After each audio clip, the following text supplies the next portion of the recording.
Proof करना है variations of acceleration due to gravity with depth d, जो कि होता है g d equals to g into 1 minus d by R.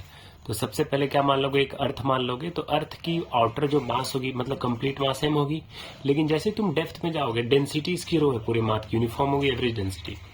तो डेप्थ पे तो मास चेंज हो जाएगी क्योंकि मास कट हो जाएगा, छोटा वाला पार्ट में हो जाएगा। तो इसमें कुछ सपोज करना पड़ता है। देख लो, सबसे पहले क्या करना है, एक अर्थ बनाएंगे हम लोग। ये आउटर फेरी अर्थ का ही है, ठीक है। मैंने डॉट से बता दिया था, पेंसिल से कर दे रहा हूँ, क्योंकि डेप्थ अर्थ के अंदर चले जाएंगे, बॉडी के अंदर, ठीक है। ओके, तो सेंटर जो कि टॉप सरफेस पे ए पॉइंट है, उस पर acceleration due to gravity G होगी, और डेप्थ बी पे जी डी होगी, और सेंटर पे कितनी होगी आर। यहां से अगर मैं देखूं कितने डिस्टेंस अंदर जा रहा हूं मैं, आर माइनस डी।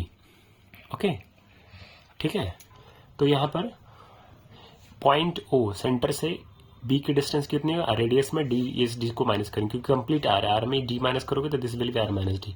तो सपोज क्या करना है कि कंसीडर करना है अर्थ जो कि स्पेरिकल शेप में होगी, जिसकी मास है, रेडियस उसकी आर ले रखा है मैंने, सेंटर ओ मान रखा है। तो एक्सेलरेशन ड्यू टू ग्रेविटी इस पॉइंट ए पर on the surface of earth will be, तो फॉर्मूला जानते हो, g equals to G M upon R square. This is equation number 1।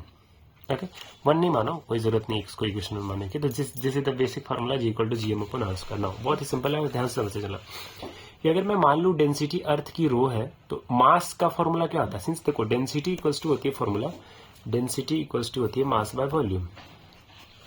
यहां से मास इक्वल टू क्या होगी, वॉल्यूम इंटू डेंसिटी। वही लिखा मैंने, mass equal to volume into density.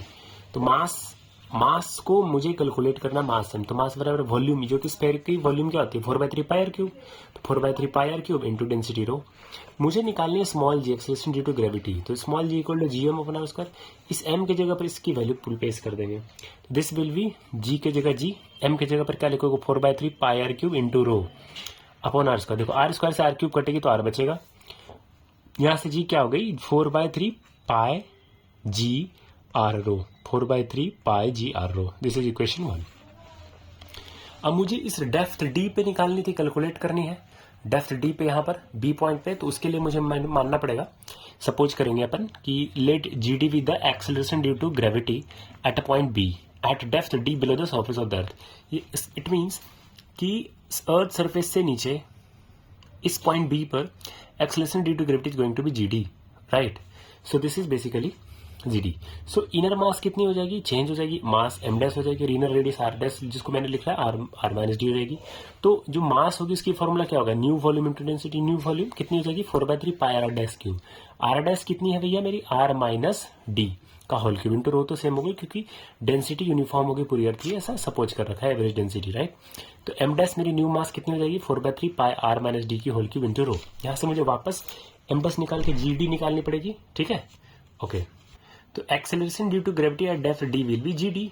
Ji d लिखनी है तो g d equal to G M upon R square, लेकिन मास कौन सी, एम डैश न्यू वाली मास, रेडियस भी कौन सी, आर डैश न्यू वाली। तो एम डैश की फॉर्मूला भी, मतलब फॉर्मूला नहीं, डेरिवेशन हम लोगों ने कर रखा था, 4/3 आर माइनस डी की होल क्यूब इंटू रो। आप यहाँ देख सकते हो 4/3 आर माइनस डी की whole cube into rho. And this R dash is what, R minus d, क्योंकि R dash will be R minus d. यहाँ पे मैंने लिख रखा R dash equal to R minus d. Now next, so this is placed है जी, M dash is 4/3 pi R minus d का whole cube upon R dash R minus d का whole square. देखो आर माइनस डी का whole square और R minus d whole cube cut जाएगी तो R minus D बचेगी। इसका मतलब जी डी कितनी आ गई 4/3 pi G R minus d into rho. This is equation 2। अब मुझे जी डी निकालनी है ना इन टर्म्स ऑफ जी, तो इक्वेशन 2 और इक्वेशन 1 को डिवाइड कर देंगे। Equation 2 divided by equation 1। Equation 1 मेरी यहाँ g equal to 4/3 pi G R rho. आप देख सकते हो 4/3 पाई जी आर रो से मैंने डिवाइड किया। This is equation number 1, this is equation 2। यहाँ से आप देख सकते हो इक्वेशन 2 ये है।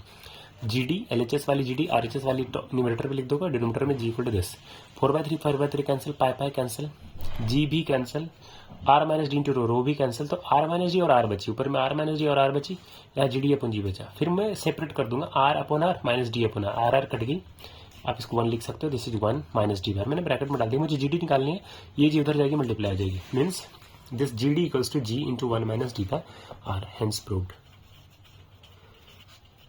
Hence proved. Very basic, very precise. बहुत ही simple है, but बहुत important है, right? Okay. So this is the derivation that we have to do. Thanks.